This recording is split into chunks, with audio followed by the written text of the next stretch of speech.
은혜를 받는 그런 귀한 기회가 꼭 이루어지도록 여러분들 함께 중보해 주시기를 바라겠습니다. 자, 그러면 이제 오늘 저녁 우리에게 주시는 하나님의 말씀으로 함께 나아갑니다. 오늘 우리들의 말씀은 베드로전서 2장 하반부와 3장의 전반부, 이렇게 우리가 같이 말씀을 나누도록 할게요. 지난 수요일 저녁 우리들의 성경 여행은 2장을 원래 다 마칠 계획이었지만 2장을 다 마치지 못하고 이제 2장 중반부에서 중도에 마쳤었습니다. 그래서 이제 지난 수요일 저녁에 우리가 마쳤던 부분으로부터 이야기를 시작하도록 하겠습니다. 지난 수요일 저녁 우리는 베드로전서 2장에 들어오면서 베드로가 우리의 신분의 변화에 대한 그런 이야기를 우리에게 들려주는 걸 우리가 배웠어요. 예수 그리스도 안에서 우리가 그리스도의 보혈의 피로 새롭게 됨을 입고 우리가 정말 주님의 택하신 족속이요 왕같은 제사장이요 그의 거룩한 나라, 그의 소유된 백성이라는 신분상의 놀라운 변화를 우리에게 가져다 줬다. 이것이 원래 하나님께서 출애굽기에 이스라엘 백성들이 애굽 땅으로부터 나올 때 이스라엘 민족에게 주셨던 하나님의 백성으로서의 특혜였는데, 역사 가운데 이스라엘 민족이 그 특혜를 이제 누릴 수 있을 만큼 그렇게 하나님의 기대에 따르는 삶을 살지 못했기 때문에 하나님께서 이제 예수 그리스도를 통하여 이방 크리스찬들을 변화시켜서 오늘 이방인들의 교회 안에 이스라엘 백성들에게 약속되었던 이 프리빌리지, 우리 하나님께서 주시는 정말 주의 chosen generation, 택하신 족속이요 또 the royal priesthood, 왕 같은 제사장이요 그의 거룩한 나라 holy nation, 그리고 그의 소유된 백성, 우리 하나님의 his own people, 우리는 하나님의 소유된 하나님의 백성이 되었다. 이 놀라운 특권을 우리가 누리게 되었다는 부분을 이야기했습니다. 자, 그런데 우리가 지난주에 못다 마친 부분이 이제 여기까지 우리가 이야기를 한 거예요. 그런데 먼저 베드로는요, 이런 특혜를 우리가 누리고 있기 때문에 우리가 누리는 이와 같은 특혜는, 하나님께서 우리에게 주신 이 은혜의 기회들은 우리의 삶을 통해 아름다운 열매로 증명되어져야 한다는 겁니다. 우리의 먼저 신분의 변화가 약속됐어요. 예, 신분의 변화가 약속되었는데 우리가 신분상의 변화를 가져왔다면 그것이 우리의 삶을 통해서 증명되어져야 한다는 겁니다. 그 우리의 삶의 어떤 부분을 통해서 증거되어야 하나? 한 크리스찬이 한 인간으로 세상을 살아가면서 그 사람의 삶의 주변에 연관된 모든 것들 속에서 그리스도의 사람으로서의 그런 변화된 삶의 아름다운 역사가 증명되어져야 한다는 거예요. 베드로는 먼저 그가 속해 있는 국가와 그 국가의 백성, 국가의 국민, 그 국가의 국민으로서의 크리스천. 우리가 크리스천이라 해도 크리스천이면서 동시에 우리는 대한민국 국민이거나 아니면 미국에 이민 와서 살며 미국의 시티즌십을 획득해서 우리가 미국 시민으로 이 땅에 살아가고 있거나, 내가 살아가고 있는 나의 소속된 그 국가와 그 국가의 국민으로서의 크리스천, 어떤 삶이 되어야 할까? 그리고 한 걸음 더 나아가서 크리스천들의 주변에 있는 모든 사람들, 이런 사람들, 우리 주변에 있는 모든 사람들을 우리는 fellow human, fellow human being 이렇게 말할 수 있겠어요. 우리 주변에 있는 동일한 인간으로서의 우리 곁에 있는 사람들과 우리들은 어떤 관계를 어떻게 유지하며 어떤 성품, 어떤 인격을 가진 그런 사람으로 살아가야 하는가? 그러니까 베드로는 지금까지 예수 그리스도의 보혈의 피로 우리 조상이 유전한 망령된 죄와 망령된 행실로부터 속죄함 받은 것은 금이나 은같이 없어질 것으로 된 것이 아니요 흠없고 점없는 어린 양 예수 그리스도의 보혈의 피로 된 것이다.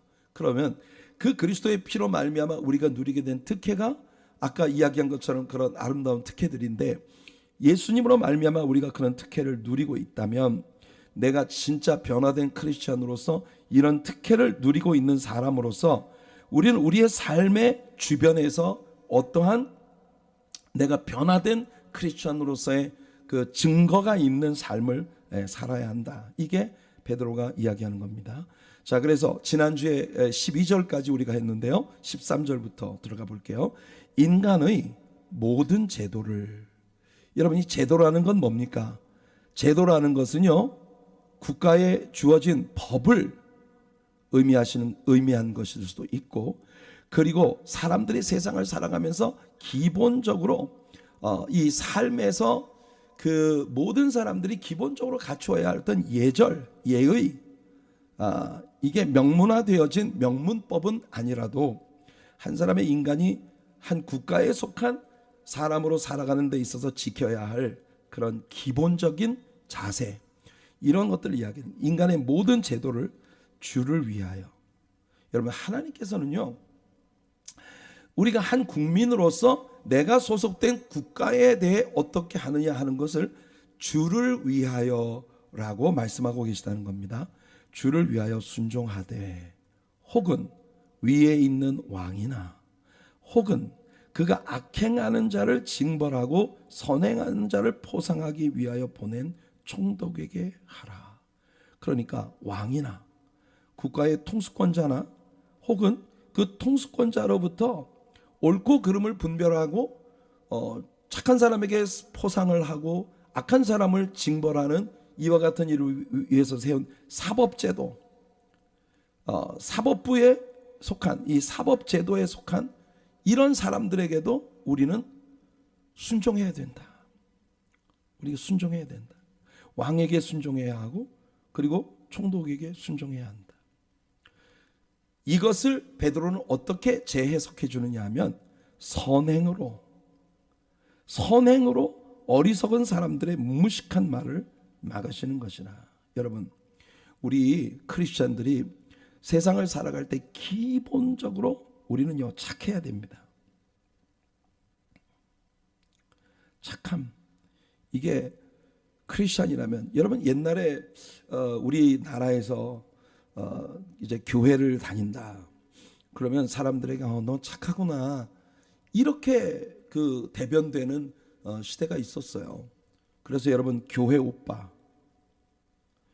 교회 오빠라는 말이 세상적으로 굉장히 유행하고 있는데, 여러분 제가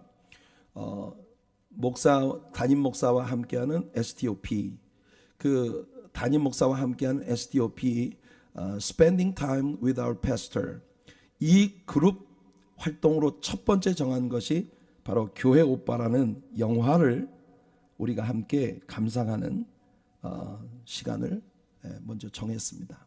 그래서 우리 본당을 완전히 극장으로 꾸밀 거예요.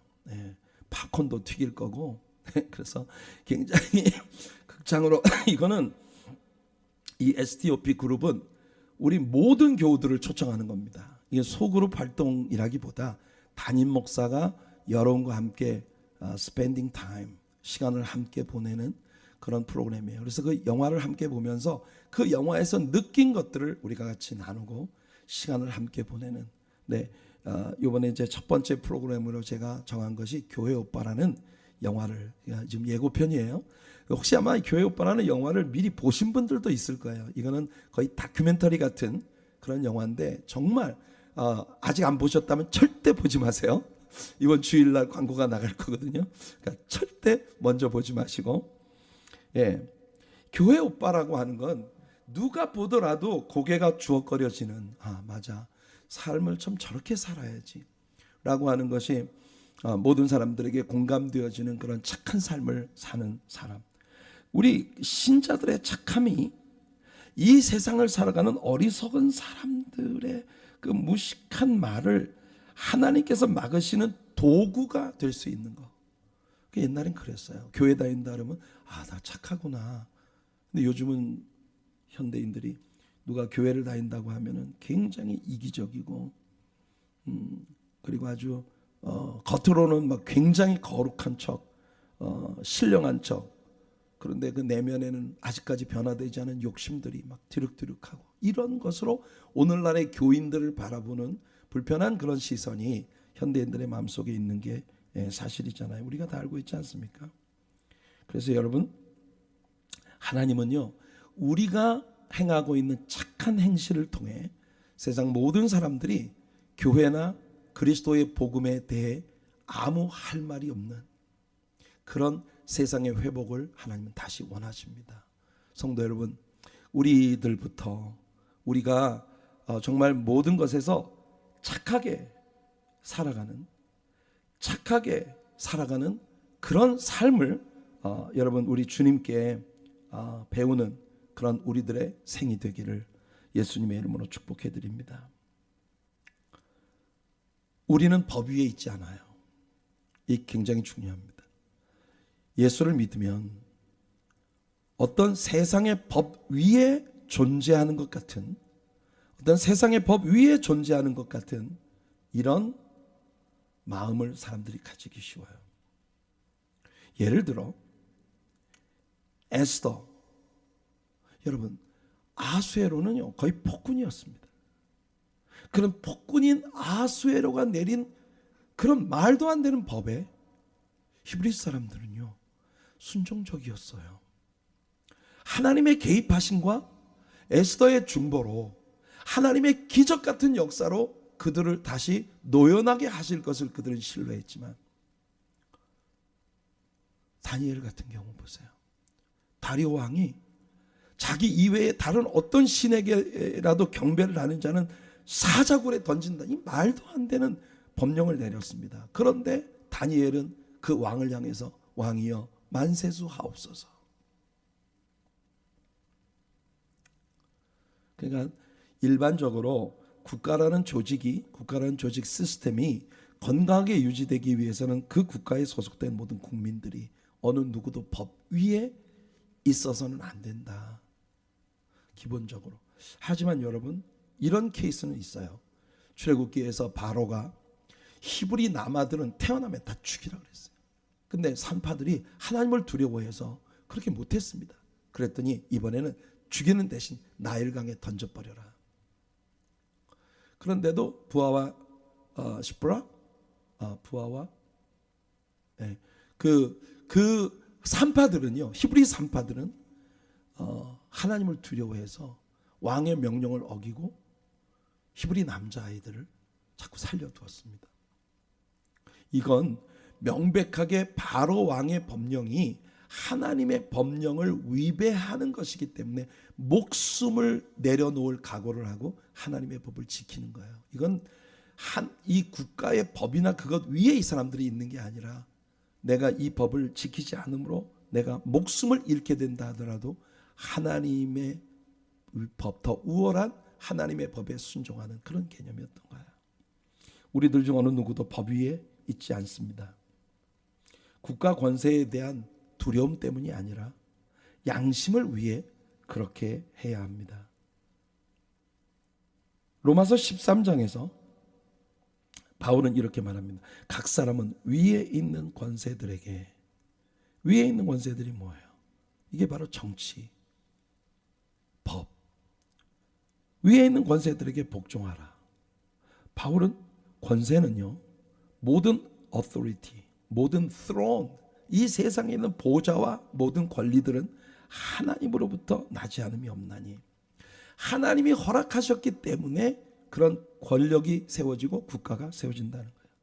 모든 권세는 다 하나님께서 정하신 바라. 그러므로 권세를 거스르는 자는 하나님의 명을 거스름이니 거스르는 자들은 심판을 자취하리라. 법을 어기면 법에 대한 심판을 받는 게 마땅하다.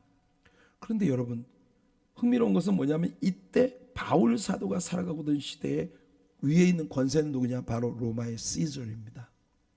근데 로마의 시저는 하나님을 부정하고 자기가 하나님이라고 주장하는 자예요. 그럼에도 불구하고 국가 권력, 국가의 어토리티에 대해서는 여러분 순종하는 태도를 취해야 한다라는 게 바울 사도의 말이에요. 그러니까 우리가 이 둘 사이에서 어떤 그 가르침을 주님이 우리에게 주고 계신지 우리는 알겠죠. 세금을 내는 일이라든지 국가의 어떤 그 법의 통제, 하나님의 법과 충돌되지 않는 한 우리는 순응해야 합니다. 모범 시리즌이 돼야 돼요. 모범 시리즌. 그렇게 삶을 살아가는 우리 성도님들이 되시기를 축복합니다. 그리고 다시 베드로의 이야기입니다. 너희는 자유가 있으나 그 자유로 악을 가리는 데 쓰지 말고 오직 하나님의 종과 같이 하라. 하나님의 종과 같이 하라. 모든 베드로의 서신을 받는 모든 성도들에게 베드로는 우리들에게는 다 자유가 있다. 크리스찬으로서 우리에게는 자유가 있지만 그 자유로 악을 가리는 데 쓰지 말고 하나님의 종으로서의 그런 삶을 살아가라고 얘기하고 있는 겁니다. 바울도 같은 말을 했어요. 고린도전서 6장 12절을 보면 모든 것이 내게 가하나 모든 것이 다 나에게 유익한 것은 아니다. 모든 것이 내게 가하나 내가 무엇에든지 얽매이지 아니하리라. 우리에게는요 자유함이 있어요. 하지만 그 모든 것이 다 우리에게 유익한 것은 아니다. 그래서 하나님의 영광을 위해 이 크리스찬으로서의 우리들의 골은 아주 분명해야 합니다. 여러분, 하나님의 자녀로서 우리들의 목표는 뭐예요? 하나님의 자녀로서의 우리들의 목표는 하나님의 영광이에요. To God be the glory. 이게 우리들의 삶의 최고의 목표예요. 그러니까 우리의 삶을 통해 오직 하나님께서 영광을 받으시기를 원하는. 그래서 베드로는요 이제 국가 권력에 대한 국민으로서의 충성, 한 걸음 더 나가서 한 차원 더 높은 삶의 규례들을 우리들에게 얘기해 줍니다. 더 나가 볼게요. 무사람을 공경하며 형제를 사랑하며 하나님을 두려워하여 왕을 존대하라. 자, 크리스천의 삶의 규범에 대해서 왕을 존대하라. 이건 이미 베드로가 이야기한 거예요. 그런데 무사람을 공경해라. 공경한다고 하는 건 뭐냐면요, 리스펙트예요. 우리 리스펙트예요. 존중하는 거, 존경하는 거. 여러분, 인간이라는 존재는 그저 인간이라는 사실만으로 존중받아야 할, 리스펙트 받아야 할 의미가 있는 존재다. 이게 성경이 보편적으로 우리에게 가르쳐주는 성경관입니다. Biblical perspective. 성경적인 관점은 하나님은요 일단 사람을 존중해라. 하나님은 정치적인 입지나 또는 경제 활동이나 그 어떤 것과도 상관없이 우리가 사람이라는 존재를 귀하게 여기는 사람들이 된다. 여러분, 사람을 귀하게 여겨야 합니다. 제가 여러분들에게 자주 말씀드립니다만 우리들은 되게 전도를 해서 어떤 성도가 우리 교회에 나오는 거 굉장히 기뻐합니다. 그 성도가 우리 교회에 나오는 걸 여러분 왜 기뻐하세요? 내가 다니는 교회인 숫자가 많은 교회가 되는 거, 또는 그렇게 머릿수가 점점 많아지면 우리가 경제적으로 굉장히 교회가 더 힘을 얻을 수 있으니까 여러분 홀이라도 여러분들이 어떤 사람을 우리 교회로 데리고 올 때에 이런 것이 앞서는 사람은 절대 되지 마시기 바랍니다. 진짜 그 영혼에 대한 불쌍함, 그 영혼이 구원받지 못한다는 것에 대해서 절대로 그냥 눈뜨고 볼 수 없는 그 마음의 프레셔, 이런 것들 때문에 믿지 않는 사람을 보면 어떻게 하든지 복음을 전하고 내가 선한 증거를 가지고 그들을 주님께로 이끌고자 하는 그런 간절한 열망, 이게 사람을 공경하는 일이에요. 사람이라는 존재는요 무조건 존중받아야 합니다. 피부의 색깔과 상관없이, 성별과 상관없이, 어른과 아이 상관없이 인간이라는 존재는 그 자체가 하나님의 형상을 따라 하나님의 모양대로 지어졌기 때문에, 심지어 그 사람이요 어떤 참혹한 죄악 가운데 있는 사람이라 하더라도 사람을 우리는 존중해야 해요. 그것이 기본적으로 우리에게 있을 때에, 그 다음 형제를 사랑하는 것. 여러분, 형제를 사랑한다는 것, 그리스도 안에서 크리스천 커뮤니티 안에 들어와 있는 우리 같은 믿는 성도들을 지칭하는 거예요. 인간이라는 존재에 대한 기본적인 존중함과 존경심이 없이 그냥 크리스천들끼리만 우리끼리 그냥 예수 믿는 사람들이니까 무조건 크리스천들끼리만 사랑을 나누는 것은 오늘날 이 세상을 구원하는 그런 하나님의 계획에 맞지 않는 일이에요. 그리고 이 모든 것들 위해 당연히 하나님을 두려워하는 마음, 여호와 하나님을 경외하는 마음, Fear the Lord. 이게 여러분 크리스천의 모든 삶의 기본 자세예요. 여러분, 하나님께 여러분들이 어떤 사람이냐 하는 것은 이 세상에서 여러분들이 어떤 삶을, 그리고 사람들과 어떤 관계를 형성하며 살아가게 하는가 하는 굉장히 귀중한 그런 그 씨앗이 되는 것입니다. 다음 절을 볼게요. 사환들아. 여기서 사환들이라고 하는 건요, employee, 그러니까 고용된 직원. 오늘 현대 개념으로 이야기한다면 어떤 회사의 직원으로 고용되어 있는 그런 사람입니다. 사환들아, 범사에 두려워함으로 주인들에게 순종하되. 여러분들이 직장 생활을 하시는 분이라면 여러분에게 봉급을 주는 사람에게 당연히 순종해야 합니다. 여러분들이 착하고 선하고 책임감이 있는 그런 직원으로서 여러분들이 일을 할 때 여러분들이 소속된 회사가 잘 될 것이고, 그 회사가 잘 되면 덩달아 여러분들도 영광을 누리고, 그리고 또 후한 보수를 받을 수 있는 여건이 만들어지겠죠. 크리스찬이라고 자처하면서 내가 속한 직장에서 늘 빈둥빈둥 시간만 있으면 놀고, 그리고 막 게을리하고, 그리고 막 여러분 이 출근 좀 늦게 하고 퇴근 좀 일찍 하고, 주인이 보지 않으면 엉망으로 직장 생활을 하는 이런 사람이 되어서는 안 된다. 이 직장에 내가 소속되어 있는 한 이 직장을 위해 내가 내 삶을 바쳐야 됩니다. 선하고 관용하는 자들에게만 아니라, 나에게 친절을 베풀고 나에게 잘해주는 사람에게만 아니라, 또한 까다롭고 어려운 그런 주인들, 고용주, 이 고용주가 나에게 잘해주는 사람이든지, 아까 이야기했다시피 왕이 여러분 그 왕이 굉장히 불합리한 일을 한다 하더라도 일단 순종적인 태도를 취하는 것이 기본적으로 크리스찬의 모습이다. 고용주에게도 마찬가지입니다. 어떤 고용주는 여러분들이 굉장히 후하게 해주고 잘해주잖아요. 근데 요즘에는요, 후하게 해주고 잘해주면 기어 올라요. 그게 사람들이 오늘날 많이 하고 있는 말 아니에요, 그죠? 옛날에 어른들이 아이고 잘한다 하니까 할아버지 상투까지 거들겠네, 그런 말처럼. 여러분, 그래서는 안 된다는 거예요.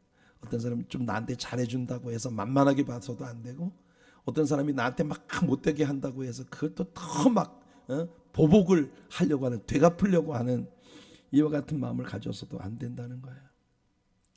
그러니까 크리스찬들의 삶을 지금 국가와 국민, 그 다음에 직장의 고용주와 고용인, 그리고 주변에 있는 동료 인간들과 관계 속에서 우리가 어떻게 해야 하나, 이런 다양한 크리스찬의 삶의 모습을 베드로는 우리에게 이야기합니다.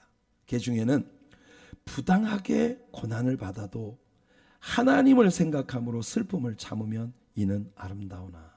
그러니까 이 말은요, 쉽게 이야기하면 이겁니다. 보복할 생각하지 말아라. 보복은 하나님이 하시는 것이다. 내가 불합리한 대우를 받고 아주 불공정한 대우를 받아서 아픔을 겪는다 해도 그 슬픔 때문에 여러분들이 막 치받아버리고 이렇게 하면 안 된다.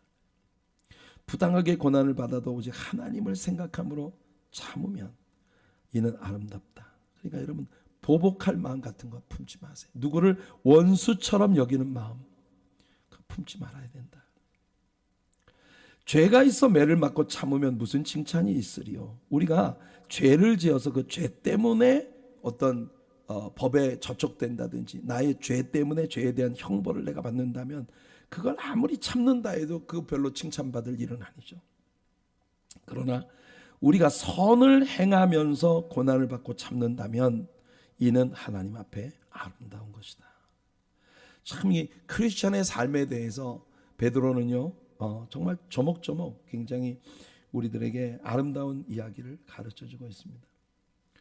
지난 주일에도 말씀을 드렸습니다만 우리의 인생이라는 것이 생각처럼 그렇게 우아하지만은 않아요. 생각처럼 그렇게 우아하지만은 않아요. 착한 사람이 다 잘 되는 것도 아니다. 그런 세상에서 우리는 참으로 많은 고뇌 속에 빠집니다.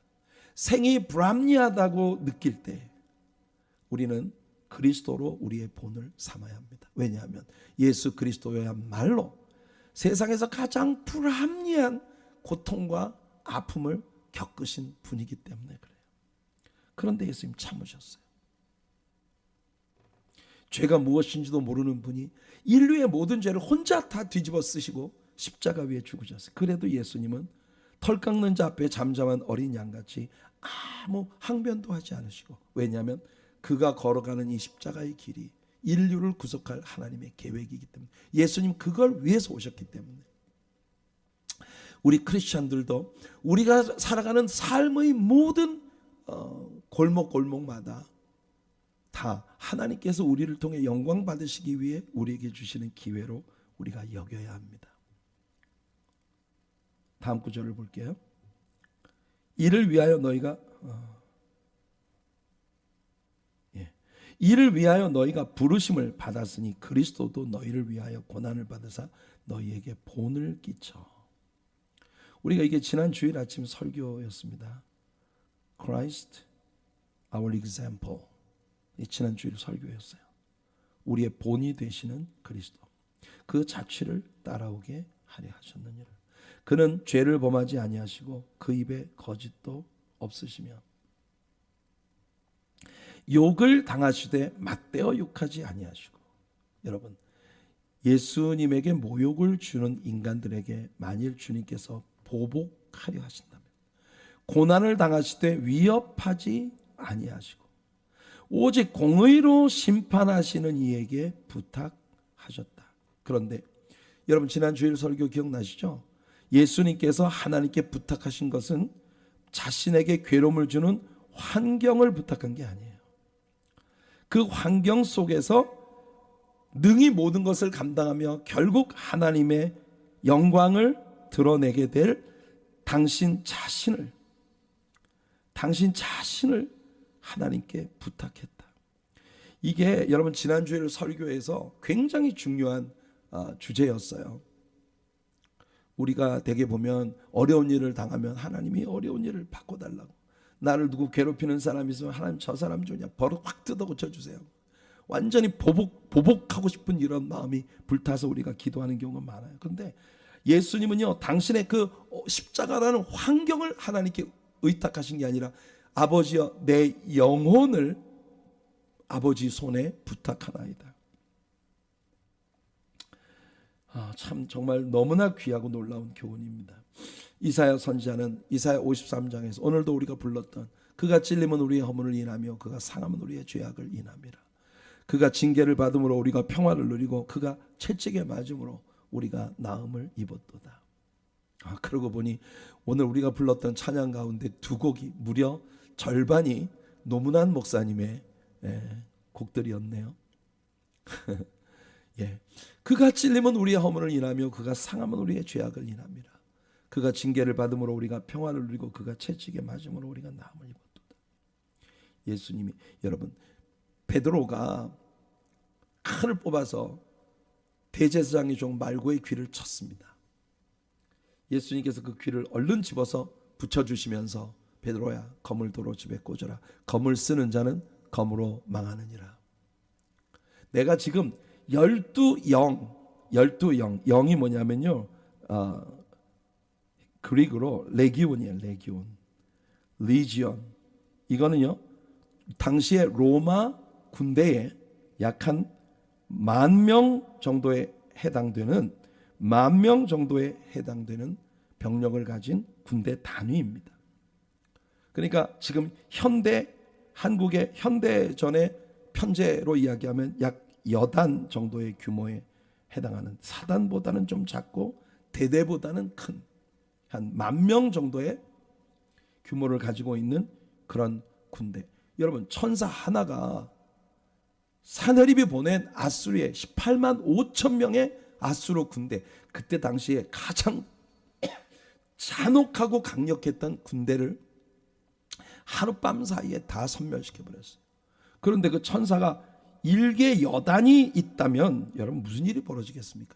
그걸 하실 수 있는 분이 예수님이에요. 근데 그렇게 하지 않으셨어요.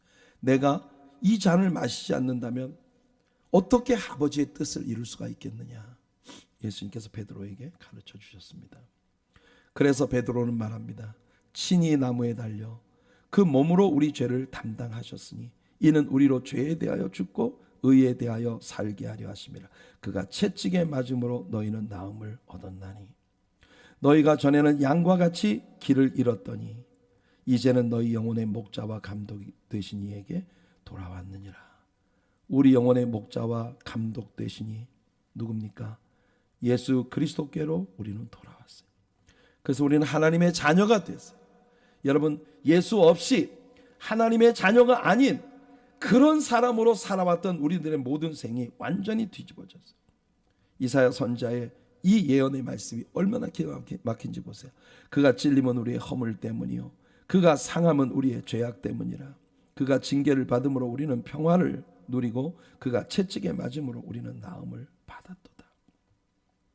우리는 다 양 같아서 그릇 행하여 각기 제 길로 갔거늘 여호와께서는 우리 모두의 죄악을 그에게 담당시키셨도다. 예수님께서 우리의 모든 죄악을 담당해 주심으로 우리가 지금 구원을 받고 하나님의 자녀가 되었으니 우리는요, 이미 지난주에 우리가 함께 나누었던 말씀처럼 우리는 그의 택하신 족속이요 왕같은 제사장이요 그의 거룩한 나라요 그의 소유된 백성이 되어진 놀라운 특혜들을 우리 누리게 되었어요.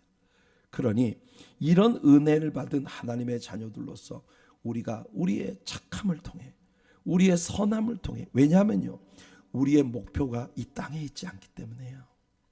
우리의 목표가 이 땅에 있다면 우리는 어떻게 하든지 싸워서 이겨야 됩니다. 이 땅이 끝나면 다 허무하니까. 그러나 우리의 목표는 이 땅에 있지 않고 저 영원한 주님의 나라에 있기 때문에 이 땅에서 우리가 그렇게 예수님이 십자가 위에서 그렇게 하셨던 것처럼 싸워서 이기려고 하는, 내가 12영이 더 되는, 12개 리지온이 더 되는 천군 천사를 동원할 수 있지만 그러나 아버지의 뜻을 이루기 위해, 성도 여러분, 우리들의 삶에서 정말 많은 부분 양보하고 착하게 살고 선한 마음으로 내려놓고 그렇게 살아야 하는 이유가 명백해졌습니다. 베드로는 이제 더 나아가서 우리들에게 크리스천의 인간관계에 대한 이야기를 3장에서 계속합니다. 오늘 3장의 일부만 우리가 이야기할게요. 자, 우리는 무엇보다 사람을 존중해야 된다. 이게 이 3장에 들어오면서 베드로가 우리에게 선포하고 있는 말씀입니다. 크리스천의 인간관계는 모두 리스펙트, 존경심으로부터 시작이 돼야 된다. 이게 베드로의 말이에요. 베드로는 바울 사도처럼, 바울 사도는 그의 서신이 항상 전반부는 교리예요. 도그마, 교리, 닥트린. 그리고 닥트리널 티칭이 끝나고 난 다음에는 practical application, 실질적인 그 교리를, 닥트린을 우리의 삶에 apply하는, 적용하는 그것을 이제 가르치는 게 바울 서신의 구조인데, 베드로도 그런 패런을 지금 취하고 있는 겁니다. 전반부에서 예수 그리스도로 말미암아 우리는 놀라운 특혜를 누리는 하나님의 자녀가 되었으니 그러므로 우리는 이 세상에서의 우리들의 생을 사람을 존중하는 그런 마음을 가지고 살아가야 한다. 이게 베드로의 말입니다.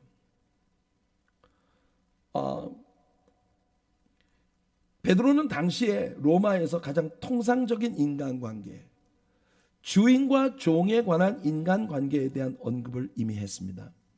하지만 여기 3장에 들어오면서 베드로는 인간관계의 가장 기초적인 중요한 관계인 남편과 아내, 결혼관계에 대한 이야기로 이어갑니다. 특별히 베드로는 가장 불행한 결혼관계에 대한 이야기를 시작합니다. 그것은 뭐냐? 믿는 아내와 믿지 않는 남편에 관한 문제입니다. 바울도 고린도 교회에 보낸 편지에서 이 일을 다룬 적이 있는데요.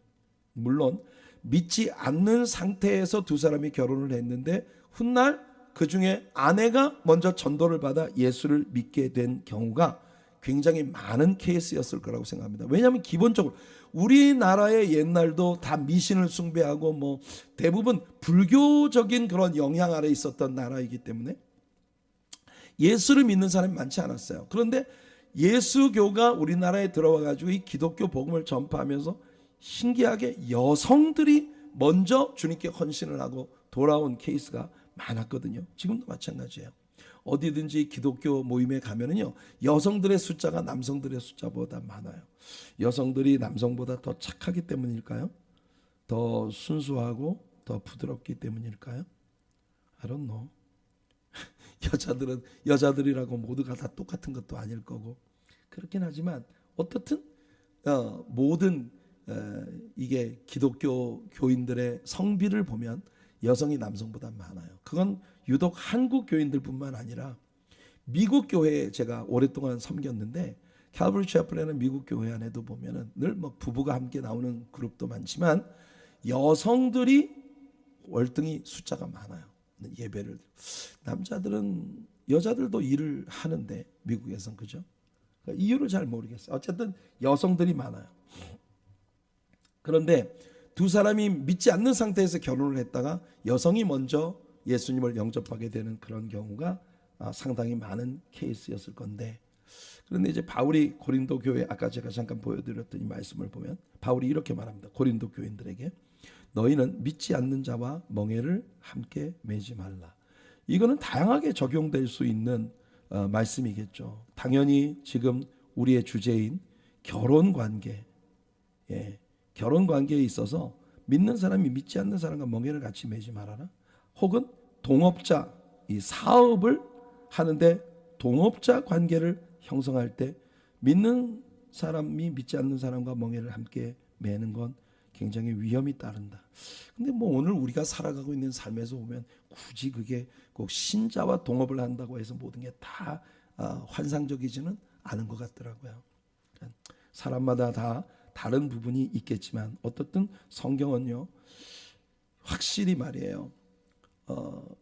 두 사람이 함께 안 믿는 채 결혼을 했다가 한 사람이 주님께 완전히 헌신적이 되어지면 그 다음에 이제 배우자를 위해서 우리는 기도를 정말 많이 해야 되겠죠.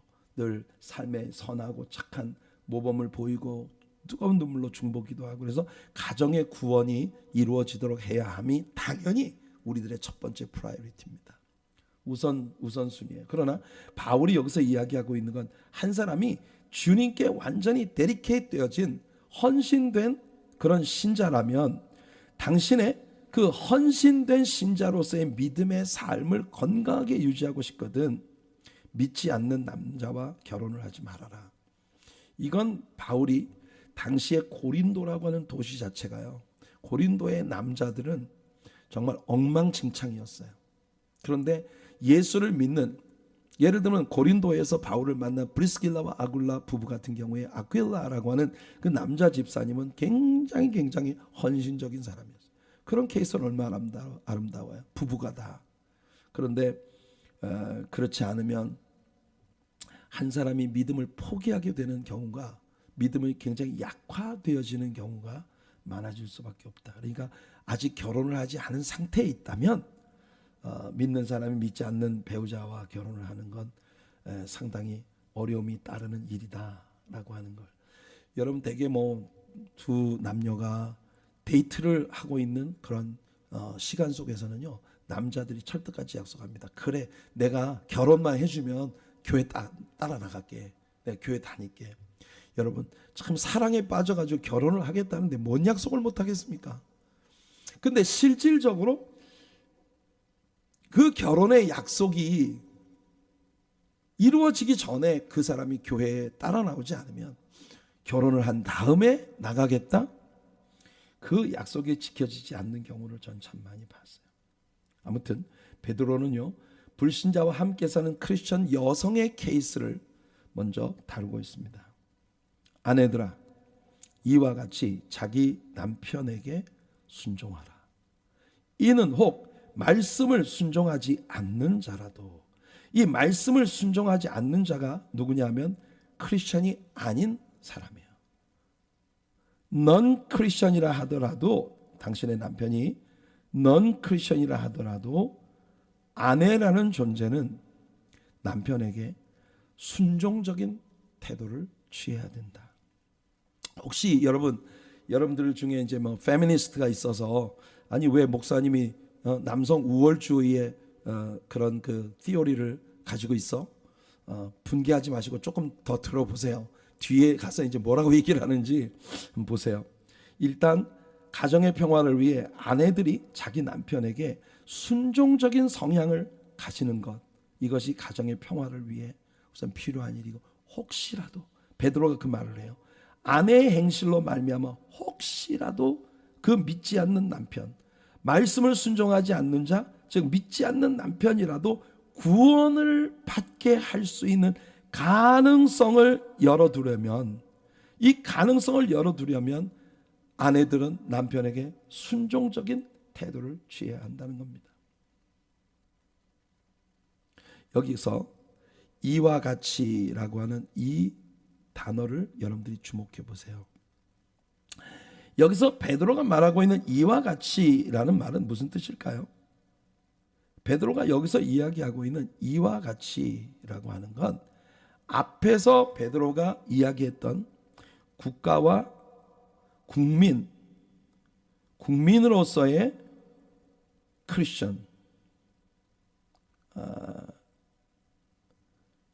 국민으로서의 크리스천의 의무에 대한 이야기를 했고, 그 다음에 한 인간으로서 주변에 있는 동료 인간과의 관계, 이 속에 있는 크리스천으로서의 삶, 여기서 이와 같이라고 하는 건 앞에서 베드로가 이미 이야기했던 그 모든 교리들, 특히 직장 상사에게 고용되어진 사람은 순종해야 하고 성실해야 된다.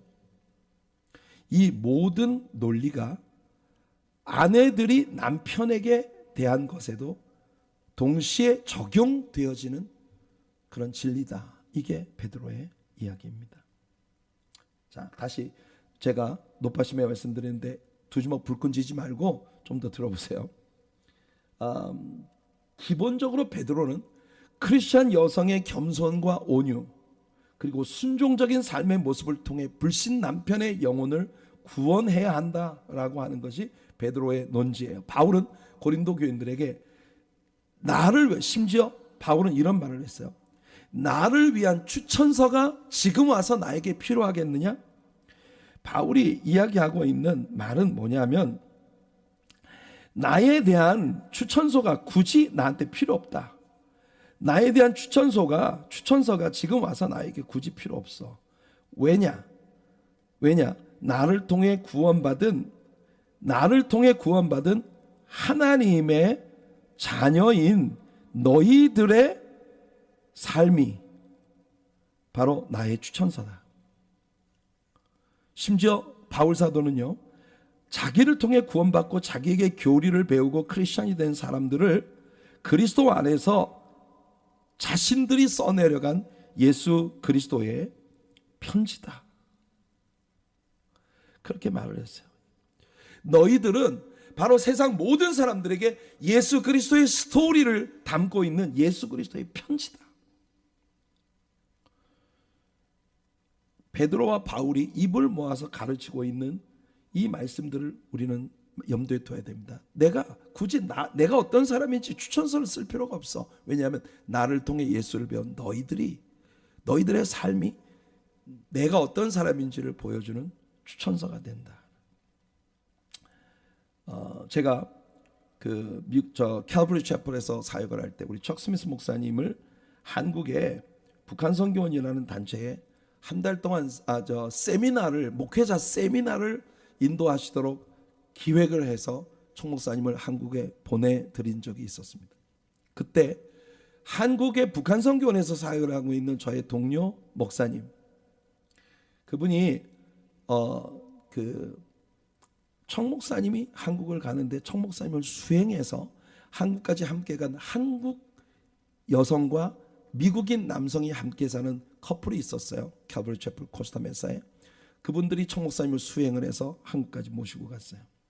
근데 어떤 목사님이 그 같이 간 자매에게 물었습니다. 당신은 척 스미스 목사라는 사람이 어떤 사람이라고 생각하느냐? 그렇게 물었더니 이 자매가 그 사람에게 대답하기를, 척 목사님을 알고 싶으면 저를 보시면 됩니다. 그렇게 답변을 했어요. 척 스미스가 어떤 사람인지 알고 싶으면 저를 보세요. 제가 지금 살아가고 있는 변화된 크리스찬으로의 삶의 모든 아름다움이 척 스미스가 누구인지를 말해주고 있습니다. 이게 그때 당시에 그 세미나에 참석한 목회자들에게 퍼져나가서 굉장히 샥이 된, 정말 충격적인 부러움이 된 그런 이야기였어요. 바울은 그런 말을 하고 있는 거예요. 내가 가르친 너희들이 어떻게 사는가, 그게 나라는 존재가 크리스천 패스토 티처로서 내가 어떤 존재인가를 너희들이 내가 쓴 그리스도를 위한 편지로 사람들 앞에 보여주는 것이다. 이게 바울의 논리였던 것입니다. 이와 같이 아까 이야기한 국가와 정치 앞에 순종하는 일이나 모든 사람을 존중하는 일, 이런 모든 것들의 연장선상에서 아내가 남편에게 순종하는 삶이 같이 가는 것이다. 이게 베드로의 말이에요. 너희의 두려워하며 정결한 행실을 봄이라. 사람들은 우리들의 행실을 봅니다. 우리가 하나님에 대해서 말하는 걸 사람들은 듣지 않아요.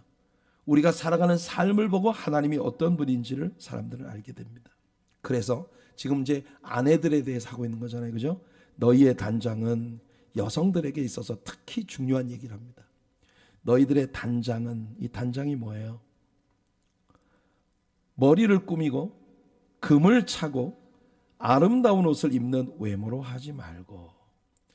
이게 베드로가 초대교회 시대의 뉘앙스로 우리에게 이야기를 하고 있는데요. 어떤 사람은 이 구절을 두고 크리스찬들은 액세서리를 하면 안 된다, 이게 베드로의 논리라고 생각하는 사람들이 있어요. 그렇지 않습니다, 여러분. 여성이 장신구를 사용하는 것은 죄다, 베드로가 그렇게 말하고 있지 않아요. 베드로가 하고 있는 논지는 뭐냐면, 너희들이 여성들에게 하는 말입니다. 아름답게 꾸미고 싶거든 머리를 꾸미거나 액세서리, 굉장히 부티가 나는 그런 명품 장신구로 몸을 치장을 하고 명품 옷으로 몸을 휘감는 이런 외모, 이 외모를 꾸미는 것으로 하지 말고 오직 마음에 숨은 사람을. 이건 뭐예요? 우리들의 내면에 숨어 있는, 내면, 우리들의 그 내면에 숨어 있는 우리들의 내적인 자아를, 우리들의 내면에 숨어 있는 내적인 자아를 단장하는데 온유하고 안정한 심령에 썩지 아니할 것으로 하라. 여러분, 크리스찬 여성들에게 베드로가 부탁하고 있는 건, 여러분, 온유한 사람들이 되세요. 온유하다는 게 뭡니까? 부드럽고 따뜻한 사람들. 이게 하나님 앞에 값진 것이다. 참 여러분, 너무나 귀한 말씀이에요. 그러니까 여러분, 제가 여러분들에게 말씀드리는 건 여러분들이 무슨 치장도 하지 말고 뭐 향수도 뿌리지 말고 그런 얘기를 하고 있는 거 아닙니다. 여러분들이 예쁘게 꾸미고 다 좋아요. 그러나 그것이 여러분들을 단장하는 유일한 단장이어서는 안 된다는 겁니다. 그 외모로 나타나는 모습보다는 여러분들의 내면에 무엇이 있는지 그걸 꾸며야 된다는 게 베드로의 이야기예요. 전에 하나님께 소망을 두었던 거룩한 부녀들도 하나님께 소망을 두고 살았던, 그러니까 이 말은 무슨 말이냐, 전에라는 건 그들보다 앞서 구약 성경에 있었던 오직 하나님께 소망을 가지고 있었던 이 거룩한 여성들도 이와 같이 자기 남편에게 순종함으로 자기를 단장하였나니. 그러니까 남편에게 순종을 해서 남편을 정말 이렇게 세워주는 일이 여성이 자신을 단장하는 일이다, 이렇게 말을 하고 있는 겁니다.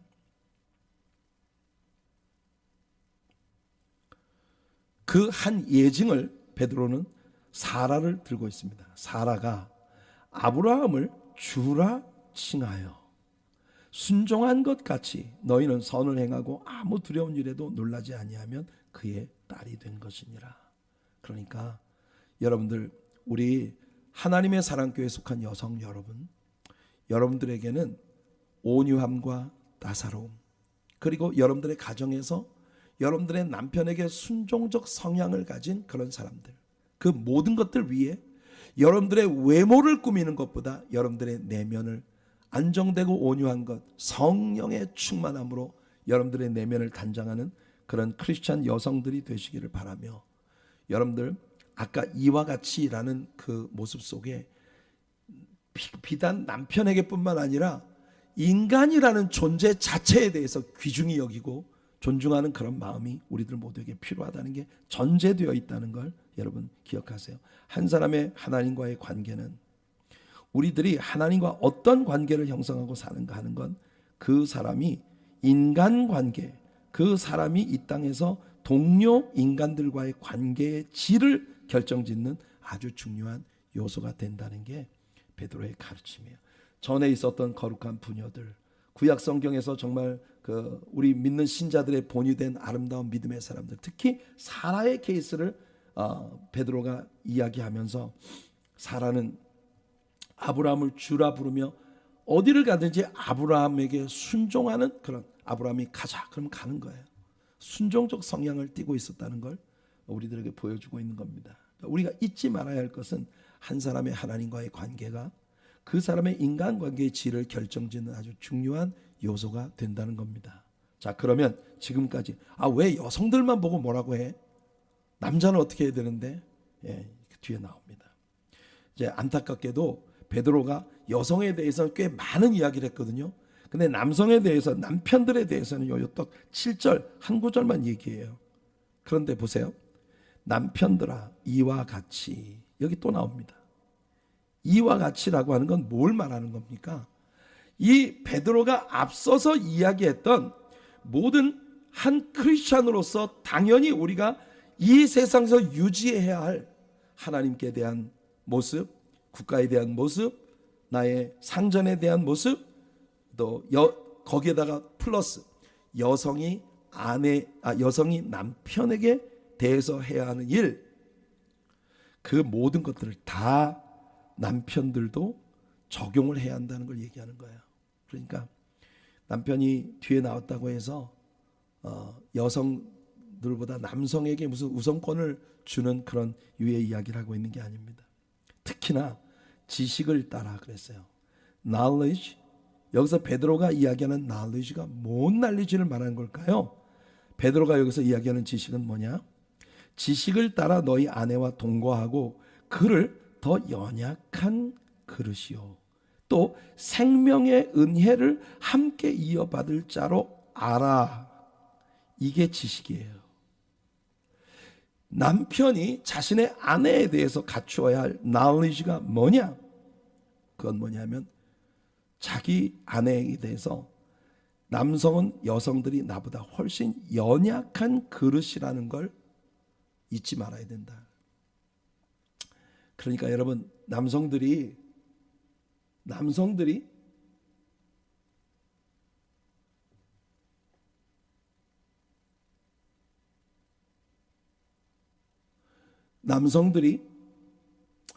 여성들보다는 당연히 월등히 힘이 셉니다. 그죠? 그런데 가정에서 남성이 내가 힘으로 가정에서 군림을 하려고 하면 그 세상에서 제일 추하고 바보 같은 사람이에요. 남자에게는요, 기본적으로 여자가 남자보다 연약하다. 이게 기본적으로 마음에 있어야 돼요. 그러니까 여러분, 우리가 세상 교회가 아니어도 타이타닉 같은 그런 영화에 보면 여러분, 신사들이 뭡니까? 여자와 어린아이들을 먼저 우선권을 주어서 살게 하지 않습니까? 그게 인간의 기본이다. 여성은 나보다 더 연약한 존재이기 때문에 그 약함을 인정해야 된다. 그리고 두 번째는 뭐냐? 남성이나 여성이나, 이게요, 여러분, 오늘 현대 사회에 있어서는 제가 지금 너무 당연한 얘기를 하고 있는 거잖아요. 그렇지만 베드로가 이 글을 쓸 때에는 그렇지 않았어요. 베드로가 이 글을 쓸 때는요, 여성들은 남성들보다 훨씬 더 못한 존재로 여겨지던 시대입니다. 그때 베드로가 이 이야기를 하는 건 거의 센세이셔널한 그런 가르침인 거예요. 생명의 은혜를 함께 이어받는다는 게 뭡니까? 하늘나라를 나와 함께 유업으로 받을 권리가 여성에게 있다. 그러니까 여성도 남성과 동등한, 그 사람이 예수를 믿고 크리스천이 되었다면 그가 하늘나라를 유업으로 받을 수 있는 동일한 자격을 가지고 있는 존재다. 이게 베드로의 말이에요. 그래서 귀히 여겨라. 제가 흥미롭게 생각하는 건, 왜 여성이 남성에게 잘못하면 기도가 막힌다는 말은 없는데 남성이 여성에게 뭘 잘못하면 기도가 막힌다고 베드로가 말을 하고 있다는 게, 이는 너희의 기도가 막히지 아니하게 하려 함이라. 오늘 이 말씀을 함께 나눈 우리 남성 여러분, 우리가 알아야 되는 건요, 여성이 나보다 연약한 존재다. 그리고 여성이 남성의 발 밑에 있는 자가 아니다. 이걸 알아야 돼요. 우리는 여성들을 존중해 줘야 됩니다. 중요한 건 뭐냐면은, 여러분들에게 기도가 막힌다는 건 굉장히 답답한 일인가요? 이걸 저는 여러분들에게 묻고 싶은 거예요. 진실로 여러분들의 기도가 막힌다, 이게 뭐 절대로 나에게 일어나서는 안 될, 기도가 막히면 막 답답해서 난 바로 아마 숨도 못 쉬고 죽을 거야. 근데 많은 경우에 너무 기도를 안 하기 때문에 너무 원래부터 너무 기도를 안 하기 때문에 기도가 막히는 게 뭐 그렇게, 원래 기도가 막힌 채로 살고 있는 경우가 진짜 많아요. 남성들에게 있어서 특히나. 우리 교회는 보면은 새벽 예배에 참여하는 율을 볼 때 상당히 그 성비가, 남성들의 성비가 상당히 건강한 편입니다. 그러니까 여러분, 우리는요, 이런 베드로의 모든 가르침 속에서 기본적으로 크리스천으로 세상을 살아간다는 건 자비심을 가지고, 사랑의 마음을 가지고, 은혜의 마음을 가지고, 온유하고 부드럽게, 착하고 아름답게 살아가야 한다. 이 기본적인 도리를 우리는 배웁니다. 여러분, 착한 표가 되시기 바랍니다. 우리 남성들은 다 교회 오빠들이 되시기 바라요. 네? 그리고 우리 여성 여러분들은 사라의 본을 받아 정말 착하고 순종적 성향을 가진 고분고분한 그런 여성으로 여러분들이 이 세상을 살아갈 수 있게 되기를 바랍니다. 가정에서부터 여러분 직장과 사업, 그리고 여러분들이 행하는 모든 일들, 그 속에서 배우는 여러분들의 자녀들의 삶에까지 믿음의 선한 영향을 미치며 살아가는 우리들의 생이 되기를 예수님의 이름으로 축복해 드립니다. 여기까지 할게요.